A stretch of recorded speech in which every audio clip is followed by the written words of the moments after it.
Hi, Assalamualaikum. My name is Nursofiyah and I'm from DC6E, and this is my second commentary video, which is based on social stratification. So, for social stratification, I have interviewed my auntie on my dad's side to ask her about her life and our life in general. And her name is Hamidatun Husna binti Mustafa, and she was born in 1989, and her age is 32 years old. So to start with, I have two terms from the concept formal stratification, which those are social class and state system. So firstly, for social class, my auntie grew up in an average lifestyle, but I would say average yet rich. So her life started to change as she grew up. So before my granddad retired, he was a manager at Felda, so his salary was about 6,000 ringgit. So back in the day, that was a lot, but still have to take care of 9 children. And then my grandma, she's a housewifey, so after she finished school, she got married, and both my grandparents come from poor family. But my grandma started to pursue in business, so when she does a business, somehow it just got bigger and wider all around Malaysia, and now she earns like hundreds of thousands. And so I would say that my auntie and my dad's side lives in a average yet rich life. It's probably because I would say average because my grandparents are those kind of type who wants their child to work on something if they want something. They're not like they don't want their child to be bougie and spoiled. So if their children want something, they would say, oh, get it yourself. So that's why I would say they live an average life, and they're those kind of people who likes to live in an average life and looks average as well. So talking about social class, my auntie, ever since she was in kindergarten, which is Tadika Felda Mempaka back in 1995, until her high school year, she has never been picky about choosing friends or having friends, because to her it's like, if you're a nice person or if I get on with you quite easily, then you're going to become my friend. There's no such thing as you're an average class, so I should be friends with you, or you're rich, so I should be friends with you. So she gets along with everybody from different types of social class. So the second concept is the second term is estate system, also known as feudalism. So when my auntie was little, she used to live with her family at a house that was given for the employees or the workers that works for Felda. So since my grandpa was a manager at Felda, she used to live at Felda Sungai Kemahal and Felda Mumpaga Satu. And now they have their own life. They have their own house. But my uncle, my uncle's job requires him to move around Malaysia, so he lives under his employer's house sometimes, but he's got his own life. He's got his own house. So the second concept of social stratification is class consciousness. My auntie nor her family has ever faced discrimination before, because they live in a village where everyone viewed everybody the same. Plus my grandparents, like I said before, they're the type who love to live in an average life. However, my mom did face discrimination when she was younger, because she comes from a poor family and she got teased by her friends and her classmates back when she was at school. So I see there's a difference between my mom, my dad, and also me. I've never faced any discrimination before in terms of my social class. And then she also said that my auntie believes that my generation experienced more class consciousness than her generations, because generation nowadays,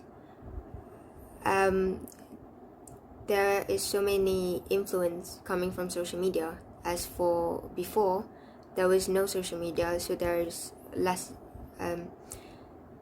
influence. So I would say negative influence, barely any negative influence really. So to her and to me, my generation developed more class consciousness than hers. So the third concept is class consciousness. My auntie received her PhD earlier this year, and I viewed her very differently to what she viewed herself. So to me, she's this intelligent, smart, very outspoken type of girl, but she doesn't see that in herself. I thought that she was that person. That's my opinion, because doing PhD isn't easy, and getting one is really, really hard. So when you've achieved to that stage, it's like, wow, you're that amazing. So to her, she viewed herself as something else. So she sees herself as a girl who still needs to understand so many things, whose lack of knowledge, because while she's doing her PhD, she started to realize that there were so many things that she doesn't know, that she still doesn't understand, that she still needs to do research on. So it was very different. And before she took her PhD, she thought that she was this smart girl who could do anything, because she always got dean list every semester. So when it comes to her PhD, it kind of changes her perspective to herself. So that's when she realized that, she is actually a lack of knowledge, and she still needs to gain more. So yeah. So the fourth concept is ascribed status. Ascribed status is a status that you're born with. So my auntie told me that since my granddad was a manager at Felder, they used to have so many privileges, and my dad was one of them. So my dad was given an opportunity to skip grade instead of doing grade one by one. So he tended to skip, and he chose to took his SPM when he was 16 years old, whereas we took our SPM when we were 17. So that was his advantages. And then my privilege, maybe not the same as my dad, but I feel like I'm very lucky to be a native Malay, to be able to pursue my study at College Professional Mara, because KPM only allowed native Malay to go there. So it's a really great opportunity to be here. So the fifth concept is achieve status. Achieve status is where a person works for that status, or I would say work hard to achieve it. So I asked her whether her advantage of getting a job, she has an advantage to get a job, or it's easier for her to get a job because she has a PhD now. But then she said it's the same. Especially now we live in the world of COVID, and also she's not the only one who's got PhD. There's so many people who's got PhD, and that's why she finds it so hard to get the job. And until now, she still hasn't had a job yet. So she's a full-time housewifey. But I feel like if she gained her PhD back in the day, probably if she's born earlier or something, she would have the privilege to be a lecturer anywhere and easily. So, but now, when she's in this generation, I feel like there's so many people who are capable of doing what she's doing, and so that's why it's hard. And I don't know what I would experience, because when it comes to my generation, it would be harder. So the last concept is life chances. So my auntie was able to succeed in her life, especially in her studies, and have a family, buy her own house, because even when she's lacked of money, she would ask her parents to help her with it, so she doesn't really have problems.